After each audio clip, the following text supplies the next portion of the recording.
Động Lăng Vân nơi Phong Vân lần đầu gặp nhau chứa đầy truyền thuyết thần bí, trong đó ẩn chứa một đại bí mật kinh thiên động địa, cũng vì bí mật này quá quan trọng mà Thiên Hoàng cũng phải ngự giá quan lâm. Nhìn kìa, đó là thủ hạ của Thiên Hoàng, vậy là chúng ta tới trễ một bước. Toàn là cao thủ, đối phương người đông thế mạnh còn chúng ta chưa thể hơn đám cao thủ này. Dù có một tia cơ hội cũng phải mau chóng vào động. Trẫm chỉ còn cách cùng đích thân động thủ. Có lẽ kiếp này sẽ không còn sống để quay ra. Hai vị cứ suy nghĩ đi. Hoàng thượng, người đã dám xông vào động, Long Vương Phụng Vũ làm sao có thể đứng nhìn. Vậy trẫm xin đa tạ hai vị. Trước khi Lý tướng quân đến đây nếu có ai ra khỏi động giết chết không tha. Tuân lệnh. Rốt cuộc trong động là bí mật gì? Phụng Vũ tiễn đã xuất. Kẻ nào, có kẻ muốn xông vào. Lại nói về bên trong động Lăng Vân, Tào Công Công dẫn đám người Thiên Hoàng vào sâu bên trong, dọc đường gặp phải Hỏa Kỳ Lân. Hỏa Kỳ Lân, trẫm đã chuẩn bị cho ngươi 5 phần quả diện kiến. Đây chính là 5 hỏa võ ngũ tử tay cầm liệp thú loan đao. Liệp thú loan đao trong tay những ngũ tử này ẩn hiện ánh sáng sắc bén, đây rõ ràng là thứ binh khí được chuẩn bị kỹ lưỡng để đối phó Hỏa Kỳ Lân. Thấy đối phương có ác ý, Hỏa Kỳ Lân gừ lên một tiếng rồi nhảy bổ tới. Ngũ tử thấy vậy nhất loạt xông lên. Xem ra liệp thú loan đao cũng không có cách chế phục nó. Hỏa ngũ tử cũng biết điều này, lập tức lao tới gần Hỏa Kỳ Lân trong cự ly nguy hiểm để ra chiêu. Đáng tiếc đầu của Hỏa Kỳ Lân trước sau vẫn không bị đoạn mà hồn của 5 tên kia đã đoạn. Nó hung dữ quá. Đoạt mạng ngũ tử xong, Hỏa Kỳ Lân lao thẳng tới phía Thiên Hoàng. Hỏa lang liền ném khiên chặn Hỏa Kỳ Lân bảo vệ Thiên Hoàng. Xúc sinh cút đi. Hỏa Kỳ Lân vẫn không buông tha tiếp tục nhảy bổ tới, nhưng Thiên Hoàng chỉ quét mắt ngang bàn tay tụ kình, chân dậm xuống đất thủ thế. Một chiêu Toái Thiên Tuyệt Thủ 5 thành công lực mang theo khiên ngự hỏa khí thế tung ra vô cùng ghê gớm. Thật không thể tưởng, Hỏa Kỳ Lân đã bị đánh văng lên trần của động Lăng Vân. Dư kình chưa tiêu hết tuôn thẳng xuống mặt đất. Dù là loài dị thú đao thương bất nhập, nhưng chúng phải Toái Thiên Tuyệt Thủ cũng phải khạc ra máu. Hỏa Kỳ Lân bị thương nặng, tiếng giống làm chấn động cả sơn động. Thiên Hoàng hướng ánh mắt về phía đám người, Nhiếp Phong lúc này từ từ bước tới. Hỏa Kỳ Lân ngẩng đầu chỉ thấy một người. Một người mà nó vô cùng thân thuộc. Người này và nó đang chảy cùng một dòng máu. Đang lúc đơn độc chiến đấu tử thủ, vừa thấy có bạn tới, Hỏa Kỳ Lân tưởng đã được tương cứu, nhưng nó không thể ngờ rằng người nó duy nhất tin tưởng trên thế gian này lại đột nhiên ra tay hiểm độc. Đao đã chém xuống người nó. Nơi Nhiếp Phong chém vào là chỗ Hỏa Kỳ Lân bị chóc vảy. Miếng vảy đó sau này được đoạn ra khảm lên Hỏa Lân kiếm trở thành nguồn uy lực cho kiếm. Chỗ chóc vảy này là từ môn duy nhất của Hỏa Kỳ Lân, trên thế gian người biết bí mật này không nhiều. Kỳ Lân rú lên thảm thiết, nhưng Nhiếp Phong chẳng hề có biểu lộ gì, đao lạnh cũng chưa lạnh bằng mặt của anh ta. Một đao xuất ra thật quá tàn nhẫn và thảm khốc. Sự thảm khốc không chỉ có trong động, cả bên ngoài động cũng có một trận huyết chiến. Đám người hoàng đế dẫn vào thế cô sức yếu e rằng khó chiến đấu được lâu. Đang lúc hai bên đang hỗn chiến bỗng đâu trời đất tối om. Một áp lực vô hình đè nặng xuống. Hai bên bất chợt dừng tay, rồi ngẩng đầu lên nhìn. Nhưng chỉ thấy mây đen che lấp mặt trời. Trong đám mây có người. Không, phải nói là trong mây đen có một người. Từ trong sâu của đám mây đen ấy một luồng khí thế vô địch thoát ẩn thoát hiện. Thế rồi mây đen tản ra hàng vạn tia nắng như mưa tưới xuống.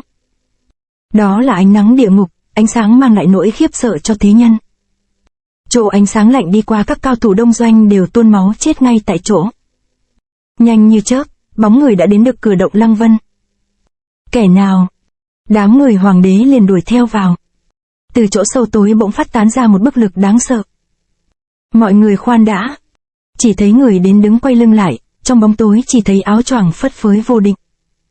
Rốt cuộc là địch hay bạn? Bổ Kinh Vân, là cậu. Không sai, chính là anh ta. Anh ta lại thay đổi, trở nên càng trầm mặc tự tin hơn, chỉ có một điều không thay đổi là đôi mắt lạnh lùng đến phát sáng. Có lẽ đôi mắt này đã là hy vọng duy nhất của đất Thần Châu. Sau khi giết chết Hỏa Kỳ Lân, người của Thiên Hoàng đi tiếp vào động. Cha, đây chẳng phải là Long Lộ sao? Long Lộ, rốt cuộc là con đường ra sao? Cha, theo địa đồ chỉ nếu cứ men theo Long Lộ đi thẳng thì có thể tới được nơi chúng ta muốn đi. Trước mặt là một thân rồng khổng lồ sinh động như thật, luồn lách xuyên qua vách đá, đầu của thân rồng ở đâu? Được, Thiên Hoàng đứng trên thân rồng nhưng cảm giác thấy từ xa bên trong động phát ra tiếng gió, động này xem ra cực kỳ sâu. Bất chợt thám báo chạy vào. Chủ nhân, khăn hay rồi. Sao ngươi dám tự tiện đi vào? Dạ, bỗng xuất hiện một cao thủ thần bí, chúng tôi không cản nổi. Giờ đây Long Lộ đã tìm ra, bí mật sắp nằm trong tay, không nên để sinh thêm rắc rối mới. Hỏa Hạo Môn nghe lệnh, lập tức cho nổ động chặn đường của đối phương. Cha, nếu biết động này vậy chúng ta cũng tự hủy đường thoát sao? Cứ làm theo lời ta đi. Thiên Hoàng đời nào lại biết đường thoát của mình. Nếu chúng ta tìm thấy bí mật đó lo gì việc rời khỏi đây. Quyết định này của trẫm là có dự liệu từ trước rồi. Bí mật này có sức mạnh đến thế sao? Hỏa Kỳ Lân. Công phu lợi hại quá. Bỗng một tiếng nổ lớn vang lên. Chấn động trước mặt đám người liền đổ sụp xuống. Đường đi bị chặn rồi. Chúng ta phải tìm con đường khác. Đây là lối duy nhất ư? Địa đồ chỉ vẽ một đường nhưng trẫm thấy là chưa hẳn. Dù đã chết nhưng máu của Hỏa Kỳ Lân cũng sẽ chảy về nơi thuộc về nó. Ồ, máu của Hỏa Kỳ Lân đang thấm vào vách núi. Bộ Kinh Vân mong Khanh tận lực tương trợ. Không nói tiếng nào anh ta đã dùng hành động để trả lời. Bộ Kinh Vân tung người lên, Tuyệt Thế Hảo Kiếm được chém xuống, tảng đá lớn trước mặt đã được chẻ ra làm hai. Thấy Tuyệt Thế Hảo Kiếm trong tay Bộ Kinh Vân oai lực bạo tăng, ai nấy đều tỏ ra kinh ngạc. Tảng đá khổng lồ bị phá, một lối đi mới đã được mở ra. Lúc này đám người Thiên Hoàng đang tiến sâu vào trong động. Hải Nhi nghe có tiếng đàn. Để Hải Nhi đi trước mở đường. Giảo La Sát triển thân lên trước thì thấy phía trước rộng rãi thoáng đãng, xung quanh toàn là những sự vật ly kỳ.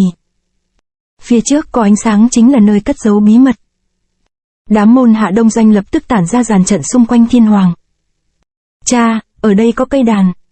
Thiên Hoàng không nói tiếng nào, chỉ quét mắt nhìn xung quanh, lạ thay đây chẳng có cài đặt cơ quan nào cả. Bệ hạ, số tượng này làm bằng đất sét. Tại sao các tượng đất lại chiều bái về phía ánh sáng? Cha, tất cả đều thuận lợi. Đừng vui mừng quá sớm, phải cẩn thận. Đám thủ hạ là người luyện võ, thấy binh khí lạ thì tiến lại xem. Binh khí gì thế nhỉ? Khi lại gần thì bỗng thấy trên các khốp tường có máu chảy ra. Có máu kìa. Nhưng chưa hết thắc mắc thì bức tường đột ngột nổ tung, kiếm khí từ đó phóng ra đoạt mạng ngay người đứng gần nhất. Rồi một bóng người từ trong đó phóng vút ra, người đó chính là Bộ Kinh Vân, anh ta đến cùng với Tuyệt Thế Hảo Kiếm. Bộ Kinh Vân vừa tiếp được kiếm, đám thủ hạ của Thiên Hoàng đã đồng loạt xông tới. Nhưng Bộ Kinh Vân không lôi thôi với đám người này, anh ta có mục tiêu khác. Trong mật đạo này ngoài đám người của Thiên Hoàng và Bộ Kinh Vân còn có người khác đang theo dõi thế cục. Tiểu tử này kiếm pháp hiểm ác thật, một mình nó dám cản đường quân địch, khí khái hiên ngang vô cùng. Đao nó mang trên vai phải chăng là Tuyết Ẩm đao, còn lão già này cũng chẳng phải hạng tầm thường. Theo sau tiểu tử kia còn có một đám người. Đó là Hoàng thượng đây mà. Không ngờ hôm nay lại náo nhiệt đến vậy.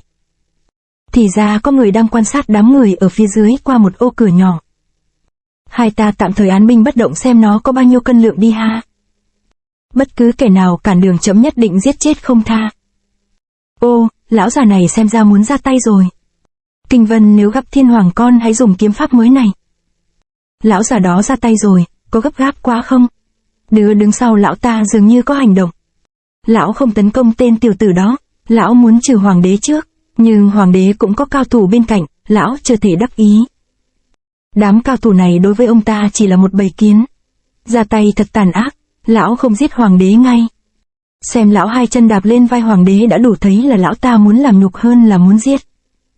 Long Vương thấy hoàng đế bị mạo phạm liền xuất quyền tấn công, Thiên Hoàng giơ tay lên đỡ lấy, lực quyền được truyền xuống vai của hoàng đế, ông ta không chịu nổi, hai đầu gối quỵ xuống. Tiểu tử đó thân pháp lợi hại thật, chớp mắt đã ở trước mặt lão, thân thủ nhanh đến mức cả hai ta cũng không thể nhìn thấy rõ. Nó xuất kiếm rồi. Hảo kiếm pháp, nhưng làm sao nó có thể sử kiếm hoàn toàn tĩnh lặng vô thanh như vậy? Tĩnh là một cảnh giới đỉnh cao tạo cực của kiếm đạo, tôi xem lão ta tuyệt đối không dám đỡ. Kiếm khí trong vòng 3 trượng đã có thể đoạn thạch phân kim, tuổi trẻ mà tu vị đáng sợ vô cùng. Nói đúng hơn là tiểu tử này lấy kiếm sử đao, bởi trong kiếm pháp ẩn chứa sự bá đạo của đao. Kiếm khí bá đạo vô thanh quả thật khiến Thiên Hoàng cũng phải ngỡ ngàng. Bộ Kinh Vân, hôm nay Toái Thiên tuyệt thủ của trẫm sẽ cho ngươi chết không toàn thây. Có bản lĩnh thì lên đi. Không hay rồi, thì ra lão già ấy muốn dụ tiểu tử đó ra xa cửa động để tùy tùng của lão Thừa Cơ đi vào. Lão Cuồng Đao, xem ra hai ta không thể khoanh tay ngồi nhìn rồi. Thì ra hai người đang quan sát từ trên cao là Nam Lân Bắc Ầm. Một người là cha của Đoạn Lãng, một người là cha của Nhiếp Phong. Cả hai cùng là kiếm khách, đao khách cai thế. Trận chiến mười mấy năm trước chưa phân thắng thua đã không rõ tung tích, nay lại thấy ở đây. Tương phùng ngõ hẹp, Thiên Hoàng đích thân cản đường Bộ Kinh Vân, mục đích là để cho Giảo La Sát Thừa Cơ vào động. Càng đi sâu thân rồng càng hướng xuống thấp. Cha không ngại đích thân đưa bọn ta tới đây rốt cuộc là vì cái gì thật khiến người ta tò mò. Đang lúc suy nghĩ, đám người Giảo La Sát đã đi tới đầu rồng. Nhìn cảnh tượng trước mắt khiến họ há hốc mồm kinh ngạc. Chỉ thấy trước mắt là một không gian thoáng đãng, trình hiện màn cự long tranh châu. Trên quả cầu đá khổng lồ đó có một cột nước như thác tuôn đổ xuống, khí thế hùng vĩ vô cùng. Bên trong động Lăng Vân không ngờ lại có một công trình điêu khắc trác tuyệt như vậy. Giảo La Sát nhìn thấy há hốc mồm cũng là lẽ đương nhiên. Nước từ trên đổ xuống, thế nước cũng tuôn thẳng xuống, nơi đây chắc hẳn là một vực sâu bên dưới sông Trường Giang. Lại nói về bên ngoài, để ngăn đám người đông doanh ùa vào bên trong, các cao thủ Trung Nguyên quyết lòng tử thủ. Nhưng mấu chốt thắng thua là trận chiến giữa Thiên Hoàng và Bộ Kinh Vân. Chỉ của Thiên Hoàng, kiếm của Bộ Kinh Vân đang giao phong quyết liệt. Trong chốc lát hai bên đã va chạm với nhau mấy mươi chiêu, nhưng điều đáng sợ là Thiên Hoàng tay không lại có thể đỡ được tuyệt thế hảo kiếm. Quyền đạo thần quyền bá thiên hạ cũng chỉ tiếp được vài chiêu của lão phu, tiểu tử này không gặp mấy tháng nội lực đã tiến bộ thần tốc như vậy. Hay lắm, Toái Thiên tuyệt thủ của lão phu cả đời khó tìm được đối thủ, hôm nay là cơ hội tốt để thật sự thi trổ ra hết. Sau khi giao phong chính diện với Thiên Hoàng, dư kình của Toái Thiên tuyệt thủ vẫn đang làm chấn động tuyệt thế hảo kiếm đến nỗi hộ khẩu của Bộ Kinh Vân cũng đau ê ầm. Kiêng một tiếng anh ta cắm kiếm xuống đất để tiêu đi dư kình hùng hậu của đối phương. Thật không ngờ lão thất phu này công lực siêu phàm đến vậy. Chả trách sư phụ cứ dặn đi dặn lại, khi thích hợp thì dùng bá quyết đối phó tay lão ta. Thiên Hoàng trong võ công và tư duy không có kẽ hở, tin chắc lão ta là đối thủ đáng sợ nhất từ hồi mình xuất đạo tới bây giờ. Hộ vệ của Hoàng đế vẫn chiến đấu với đám môn hạ Đông Doanh. Đông Doanh cầu trùng chết đi. Dừng tay, người này tuyệt đối không thể giết. Ô, tại sao? Lời này vừa xuất ra từ bên trong phóng ra một ánh chớp. Mục tiêu của ánh chớp này là Hỏa Lang. Ánh chớp đó chính là ánh mắt của Thiên Hoàng đang mở trừng trừng nhìn Hỏa Lang. Trẫm từ đầu đoán biết đám người Bộ Kinh Vân có thể an toàn thoát ra khỏi biển lửa là do có nội gián. Nhưng trẫm không ngờ rằng người bán đứng trẫm lại chính là ngươi. Bệ hạ, Hỏa Lang lòng biết hành động này là phản quốc, nhưng cảm thấy Vô Danh và Bộ Kinh Vân đều là bậc trung nghĩa nên mới ngầm sai môn hạ giúp họ trở về trung thổ. Thuộc hạ hôm nay tội chết khó thoát, môn hạ Hỏa Võ môn chỉ y theo lệnh của thuộc hạ hành sự, tất cả tội danh cứ đổ cho Hỏa Lang này. Không, môn chủ dù phải chết chúng tôi cũng nguyện chết cùng ngày. Được rồi, trẫm niệm tình Hỏa Võ môn các ngươi trọng tâm với trẫm nhiều năm nên sẽ cho các ngươi đoái công chuộc tội, còn không mau xông lên đi. Đa tạ bệ hạ, Hỏa Võ môn hôm nay nguyện liều chết lấy công chuộc tội. Nếu chung với nước thì phải trợ giúp Thiên Hoàng xâm nhập lãnh thổ của người khác, gây họa cho vô số chúng sinh, hành động bất lương như vậy thực lòng mình chẳng muốn. Mình nên chung với quốc gia hay chung với lương chi? Cuộc chiến bá quyết lúc này đã đến hồi cao trào, ngón tay của Thiên Hoàng bỗng kéo dài hơn 2 thốn, hai chảo hiện ra màu xanh rờn. Bộ Kinh Vân càng không dám chậm trễ, chân khí lan khắp toàn thân. Khi chân khí được đẩy đến đỉnh điểm từ thanh kiếm mà hai tay anh ta đang nắm chặt có vân khí bốc ra. Cận vệ Hoàng đế lao lên quyết tiêu diệt Thiên Hoàng. Binh đao tuy nhanh nhưng tay của Thiên Hoàng còn nhanh hơn, hiểm hơn rất nhiều. Chân khí hộ thể làm binh đao gãy nát tan tành. Trảo kình quán tuyệt, thật sự đám cận vệ này không phải là đối thủ, chết thảm tại chỗ. Thiên Hoàng chân không nhắc khỏi thủ kình nhẹ nhàng vận uốn cả 4 người, xương cổ bị vặn gãy nát. Trong tích tắc đã biến xương thịt thành một quả cầu xám tàn nhẫn vô cùng, kinh khiếp thay Toái Thiên tuyệt thủ. Bộ Kinh Vân, trẫm ban cho ngươi món quà diện kiến. Quả cầu xám xông thẳng vào Bộ Kinh Vân, nhưng khi vừa tới gần thì chạm phải vân khí kinh lực, tức thì bị chế ngự hết.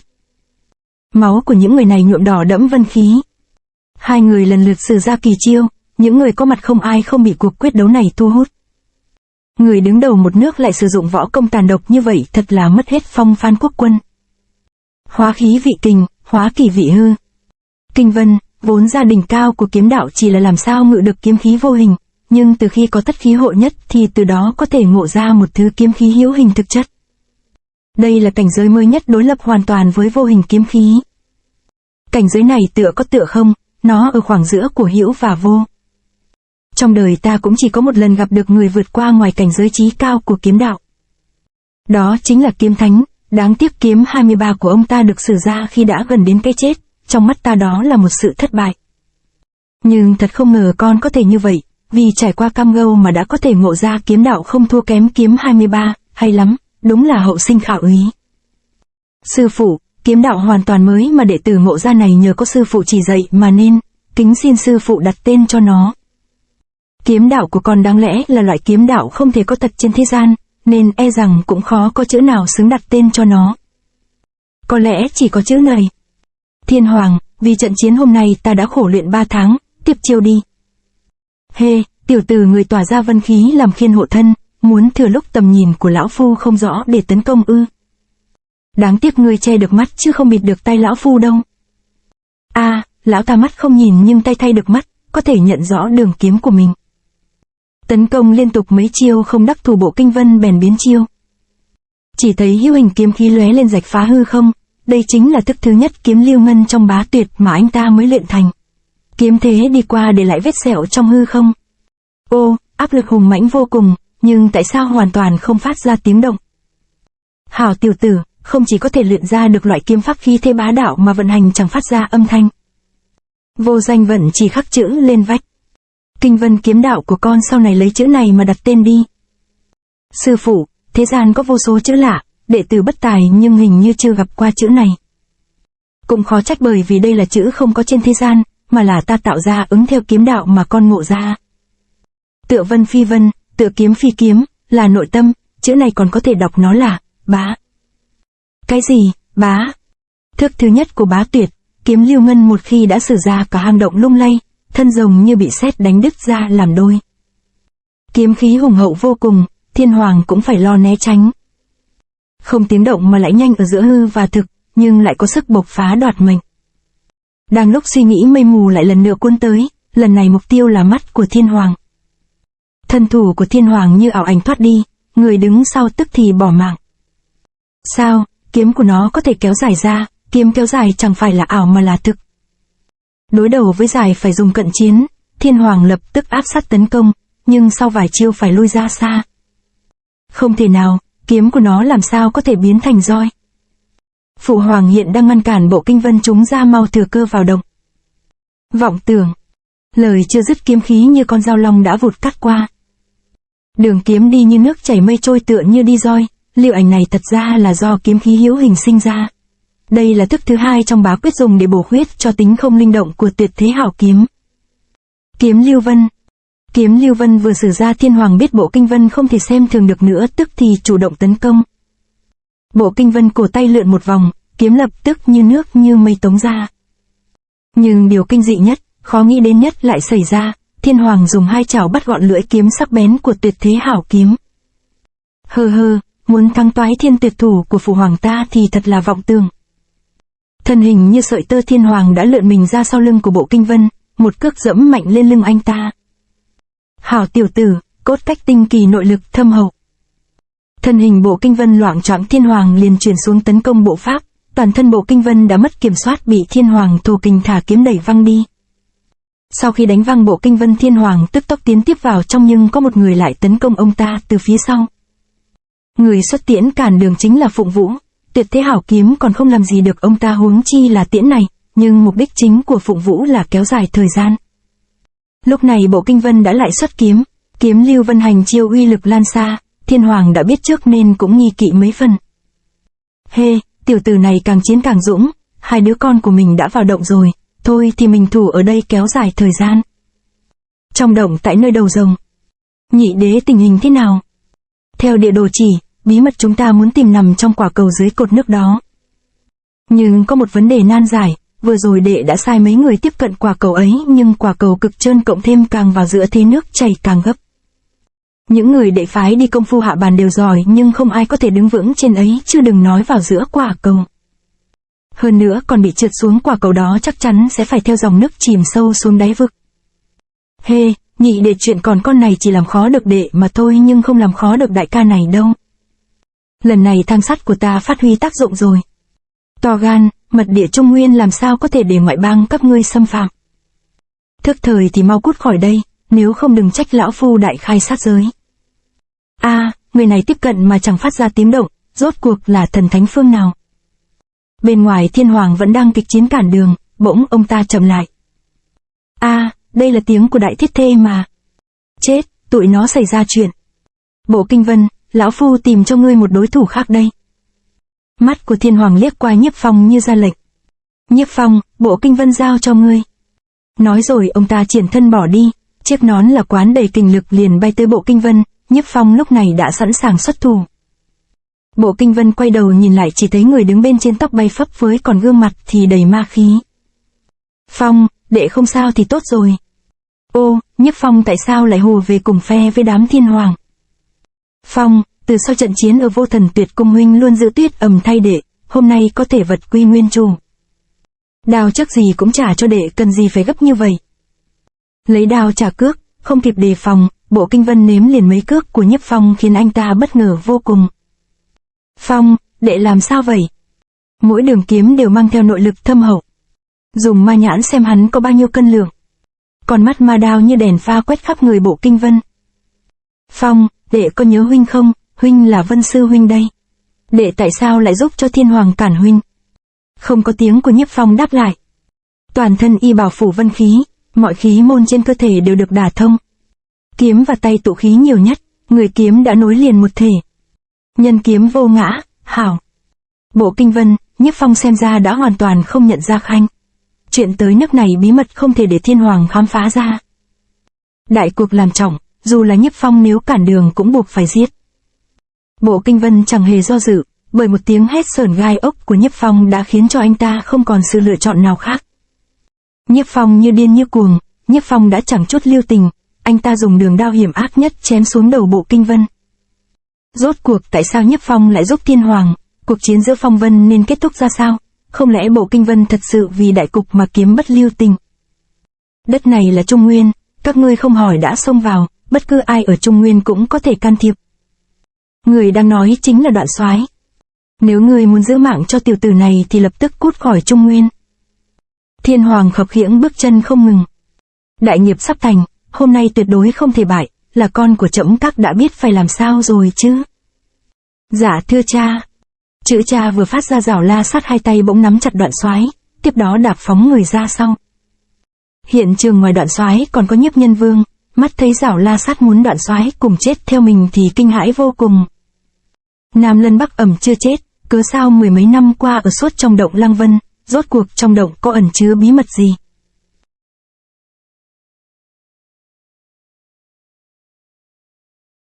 To be continued.